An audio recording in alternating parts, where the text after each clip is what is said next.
Let's begin by naming the irony we are about to explore. Two philosophers who set out to dissolve meaning, and yet, in doing so, rebuilt its very foundations. Only this time, those foundations were no longer Platonic, they were physical.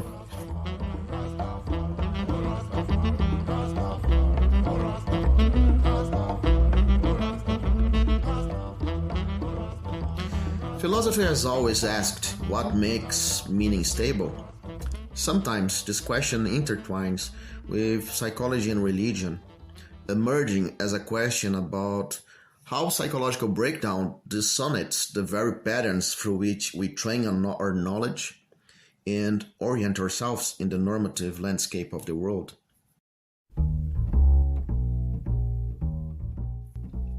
Other times, that same psychological question becomes a prelude to the mathematical investigation of mapping systems, computable or not, consistent or not, designed to capture observable behavior.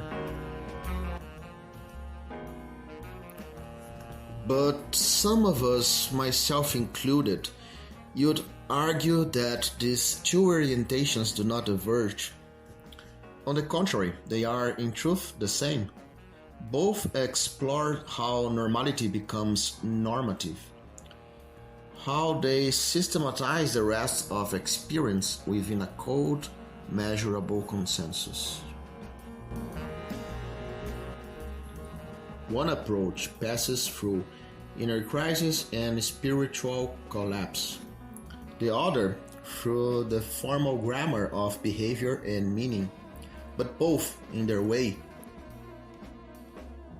traverse the same terrain, the normative force of the normal, examined from radically different angles, yet converging on a single philosophical question.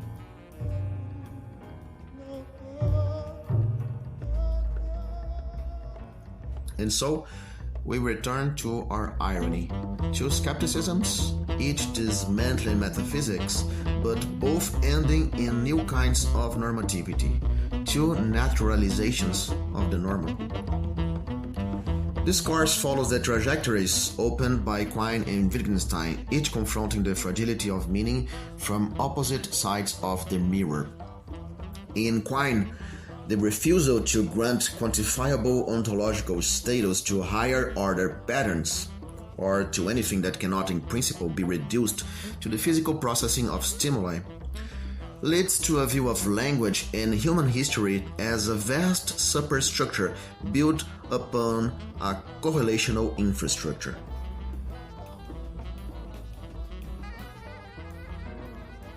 Meaning for Quine is not a transcendental relation between mind and world. It is a network of learned regularities, sculpted by contact, correction, and convergence. Our epistemic architecture, from logic to science, is nothing more than the long-term stabilization of such correlations. In this sense, Quine's naturalism prefigures the connectionism of neural networks, a world where semantics collapses into statistical learning, and understanding becomes indistinguishable from the continuous adjustment of patterns. In a neural network, weights are the adjustable parameters that determine how strongly one node's activation influences another. In that sense, they are very much like anchors in Quine's web of belief.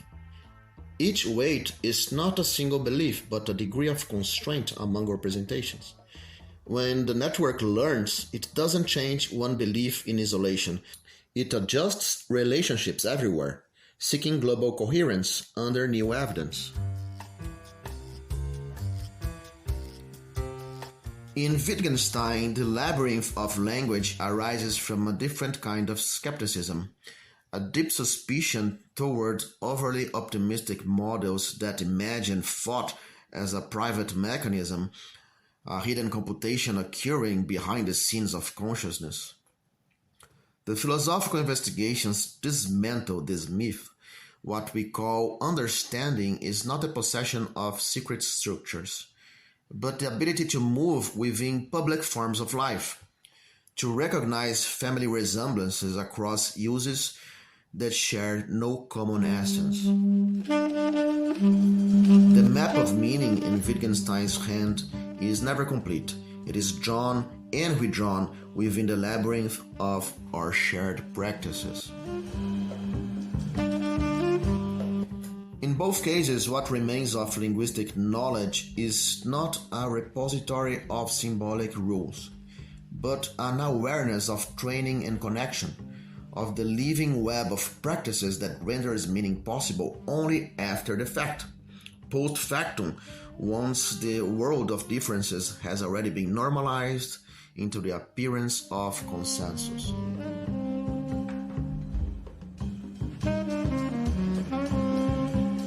That, ultimately, is the point of convergence between these two skeptical traditions. Each denies the metaphysical comfort of essence, yet both preserve the normative force of the normal. In their different ways, Quine and Wittgenstein teaches us that philosophy must learn to speak from within the very fragility it describes, to recognize that the ground of meaning is never divine nor formal, but historical, social, and endlessly retrained.